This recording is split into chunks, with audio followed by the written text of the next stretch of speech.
સંખેડાની જનતા જનાર્દનને મારા નમસ્કાર।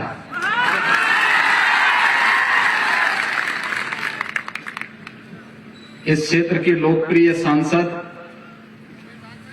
श्रीमती गीताबेन राठवा जी, संखेड़ा विधानसभा क्षेत्र से लोकप्रिय विधायक और वर्तमान में गुजरात विधानसभा क्षेत्र में भारतीय जनता पार्टी के प्रत्याशी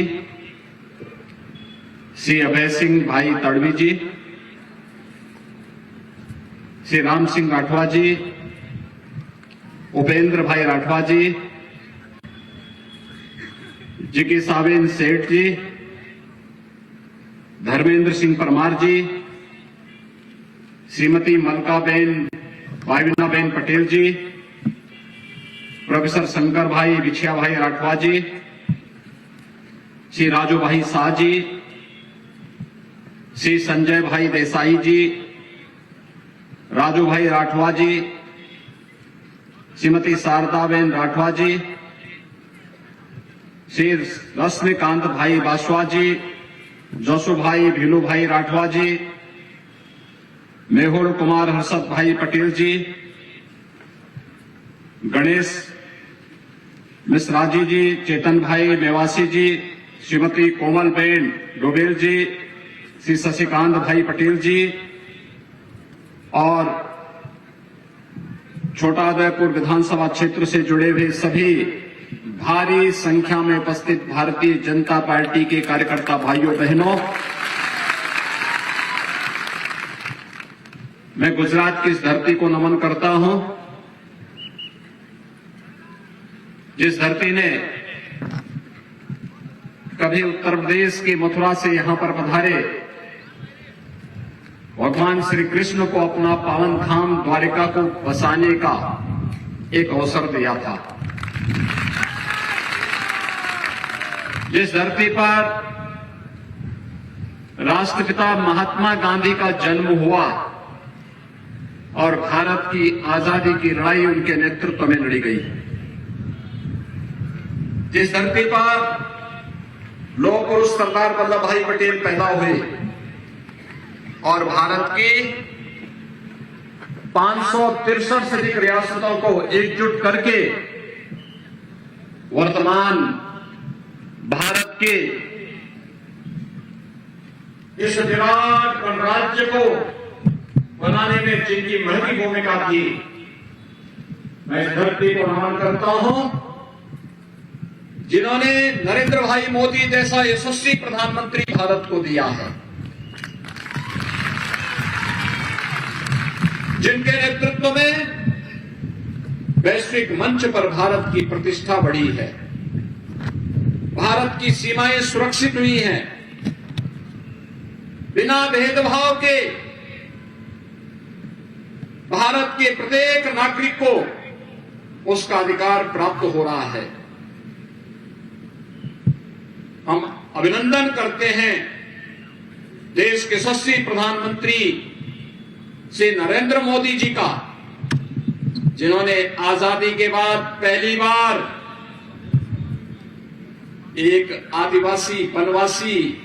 परिवार की एक महिला को देश के सर्वोच्च संवैधानिक पद राष्ट्रपति के पद पर बिठा करके भारत के हर वनवासी गिरिवासी और उन बंधु बांधवों का सम्मान बढ़ाया है, जिन्होंने कभी भगवान श्री राम की सेना में अग्रणी भूमिका का निर्वहन करते हुए भारत के अंदर राम राज्य की स्थापना का संकल्प किया था। मैं अभिनंदन करता हूं देश के यशस्वी प्रधानमंत्री नरेंद्र मोदी जी का, जिनके दृढ़ इच्छा शक्ति और जिनके विजन के कारण 500 वर्षों का इंतजार समाप्त हुआ और अयोध्या में प्रभु श्री राम के भव्य मंदिर के निर्माण का मार्ग प्रशस्त हुआ है। ये गुजरात की धरती है भाइयों बहनों। अगर 1947 में भारत के सभी गणराज्यों को एकीकरण करने में इसी माटी के सपूत सरदार वल्लभ भाई पटेल ने अपनी दूरदर्शिता और दृढ़ इच्छा शक्ति का परिचय दिया, तो सन 2019 में कश्मीर से आतंकवाद की पर्याय बनी धारा 370 को हटाने के लिए प्रधानमंत्री मोदी जी के मार्गदर्शन में इसी धरती माटी के सपूत भारत के लोकप्रिय और यशस्वी गृह मंत्री श्री अमित भाई शाह जी ने जिस दृढ़ इच्छा शक्ति के साथ कश्मीर से धारा 370 को समाप्त किया है, भाइयों बहनों, आतंकवाद की ताबूत पर वह अंतिम कील है और आतंकवाद और नक्सलवाद का खात्मा हमेशा के लिए होगा। भाइयों बहनों, जब ये देश आजादी का अमृत महोत्सव मना रहा है, आजादी के अमृत महोत्सव के वर्ष पर भारत का, जिस ब्रिटेन ने भारत पर 200 वर्षों तक शासन किया, उस ब्रिटेन को पछाड़ करके भारत का दुनिया का 5वीं अर्थव्यवस्था बनना, यह आर्थिक क्षेत्र में प्रधानमंत्री मोदी जी के नेतृत्व में भारत के वित्तीय प्रबंधन का बेहतरीन उदाहरण है और भारत दुनिया की सबसे बड़ी आर्थिक ताकत बनेगा, इसमें अब कोई संदेह किसी को नहीं होना चाहिए। आज हर एक क्षेत्र में भारत आगे बढ़ रहा है और खासतौर पर बिना भेदभाव के शासन की योजनाओं का लाभ प्रत्येक तबके को मिलना, वो भारत का किसी भी जाति, किसी भी मत, किसी भी मजहब, किसी भी क्षेत्र, किसी भी भाषा का हो, बिना भेदभाव के शासन की योजनाओं का लाभ सबको मिल रहा है। हम विकास कराएंगे सबका, लेकिन तुष्टीकरण किसी का नहीं करेंगे। यह आज भारतीय जनता पार्टी का संकल्प है और प्रधानमंत्री मोदी जी के नेतृत्व में इसी संकल्प को लेकर के आज भारतीय जनता पार्टी कार्य कर रही है और मैं भी आज आपके बीच इसी संकल्प के साथ आया हूं। भाइयों बहनों, आपने देखा होगा तमाम दल आते हैं, चुनाव के समय बड़ी बड़ी घोषणाएं करते हैं, लेकिन जो संकट के समय आपका साथी है वही आपका सच्चा साथी है। और संकट के समय में आपने देखा होगा इस सदी की सबसे बड़ी महामारी कोरोना महामारी आई थी। कोरोना महामारी के दौरान आपने देखा होगा फ्री में टेस्ट, फ्री में उपचार, फ्री में वैक्सीन और हर गरीब परिवार को, हर वनवासी परिवार को, हर अनुसूचित जाति के परिवार को, देश के अंदर 80 करोड़ परिवारों को, 80 करोड़ लोगों को फ्री में राशन देने का काम भी प्रधानमंत्री मोदी जी ने किया। फ्री में वैक्सीन देने का काम भी किया। भाइयों बहनों, मैं आपसे पूछना चाहता हूं, अगर कांग्रेस की सरकार होती तो भाइयों बहनों राशन का पैसा भी खा जाते और वैक्सीन का पैसा भी सब खा जाते। किसी गरीब को नहीं मिलता। आज तो हर गरीब को आवास उपलब्ध हो रहा है। प्रधानमंत्री आवास योजना का लाभ मिल रहा है। आज हर गरीब को हर घर नल की योजना का लाभ मिल रहा है। आज हर गरीब के घर में बिजली का लट्टू चल रहा है। आज हर गरीब को राशन की सुविधा का लाभ मिल रहा है और वन बंधु कार्यक्रम के अंतर्गत हर वनवासी बंधु को, जनजातीय बंधु को शासन की योजना के साथ जोड़ करके आज लाखों करोड़ रुपए उनके उन्नयन के लिए गुजरात के अंदर भूपेंद्र भाई पटेल के नेतृत्व की भारतीय जनता पार्टी की सरकार उनके उन्नयन के लिए कार्य कर रही है। आज भाइयों बहनों, गुजरात के अंदर निराश्रित महिला पेंशन, विधवा महिला पेंशन हो, वृद्धावस्था पेंशन का लाभ हो, दिव्यांगजनों को मिलने वाली पेंशन की सुविधा का लाभ हो, बिना भेदभाव के योजनाओं का लाभ उपलब्ध कराया जा रहा है। और यही नहीं, एक और भारत के सर्वोच्च संवैधानिक पद पर, देश के राष्ट्रपति के पद पर एक वनवासी और जनजातीय परिवार से जुड़ी हुई श्रीमती द्रौपदी मुर्मू जी को देश का राष्ट्रपति बना करके भारत का गौरव बढ़ाने का काम प्रधानमंत्री मोदी जी के नेतृत्व में हुआ है, तो दूसरी तरफ गुजरात के अंदर भगवान बिरसा मुंडा के नाम पर विश्वविद्यालय की स्थापना का कार्यक्रम भी उसी श्रृंखला का एक नया हिस्सा है। और इसीलिए भाइयों बहनों, आज हम सब आपके पास आए हैं। मैं आप सबसे ये अपील करने के लिए आया हूं कि भाइयों बहनों, क्या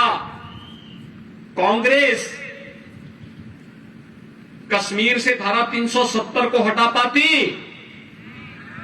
मैं आपसे पूछना चाहता हूं, क्या वो हटा पाती? क्या अयोध्या में राम मंदिर का निर्माण कांग्रेस कर पाती? और क्या कांग्रेस सरदार साहब का जो सबसे बड़ी प्रतिमा बनी है गुजरात में, प्रधानमंत्री मोदी जी ने बनाया है, क्या कांग्रेस बना पाती? कांग्रेस ने तो सरदार साहब को भी सम्मान नहीं दिया और बाबा साहब भीमराव अंबेडकर को भी सम्मान नहीं दिया।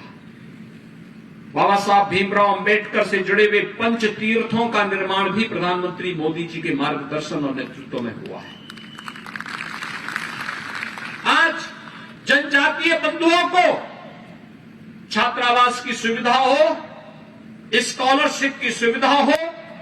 इन सभी प्रकार की सुविधाओं का लाभ अगर कोई दे रहा है तो भारतीय जनता पार्टी के नेतृत्व की डबल इंजन की सरकार दे रही है। दिल्ली में नरेंद्र भाई मोदी जी के नेतृत्व की भारतीय जनता पार्टी की सरकार है। गुजरात के अंदर श्री भूपेंद्र भाई पटेल के नेतृत्व की सरकार है। ये डबल इंजन की सरकार जब चलेगी तो बुलेट ट्रेन के रूप में विकास के कार्यों को भी लेकर के आगे बढ़ती है और बुलेट ट्रेन की तर्ज पर ही विकास का कार्य होना चाहिए। ये विकास हम सबके जीवन का आधार बनेगा और इसीलिए आज मैं आपके बीच कहने के लिए आया हूं। भाइयों बहनों, गुजरात में क्या होता था? भारतीय जनता पार्टी की सरकार आने के पहले,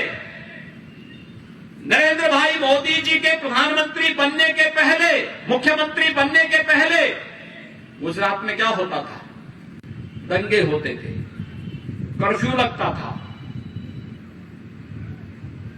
गुंडागर्दी चरम पर थी, अराजकता फैलाने का कार्य होता था, लूट खसोट थी। पिछले 20 वर्षों के अंदर गुजरात में कोई कर्फ्यू नहीं, कोई दंगा नहीं। गुजरात विकास के पथ पर आगे बढ़ रहा है, सुरक्षा का एक मॉडल दे रहा है, विकास का एक मॉडल दे रहा है, लोक कल्याण का एक मॉडल दे रहा है, नौजवानों के नौकरी और रोजगार की सुविधा दे रहा है, अन्नदाता किसानों के प्रधानमंत्री किसान सम्मान निधि का लाभ दे रहा है, महिलाओं के लिए स्वावलंबन के लिए अनेक कार्यक्रम चलाए जा रहे हैं। भाइयों बहनों, ये नए भारत का एक नया गुजरात है और इसीलिए तो हर गुजराती कह पड़ता है, जय जय गरवी गुजरात। और भाइयों बहनों, ये तब सार्थक होगा जब 7वीं बार भी कमल चुनाव चिन्ह की सरकार गुजरात के अंदर बनेगी। आप सभी से अभय सिंह भाई तड़वी के समर्थन में कमल चुनाव चिन्ह पे वोट देंगे। सो आप बधा, भाजपा ने भव्य जीत आपसो, हाथ ऊंचा करने समर्थन आपो। सभी लोग मेरे साथ बोलेंगे, भारत माता की, भारत माता की।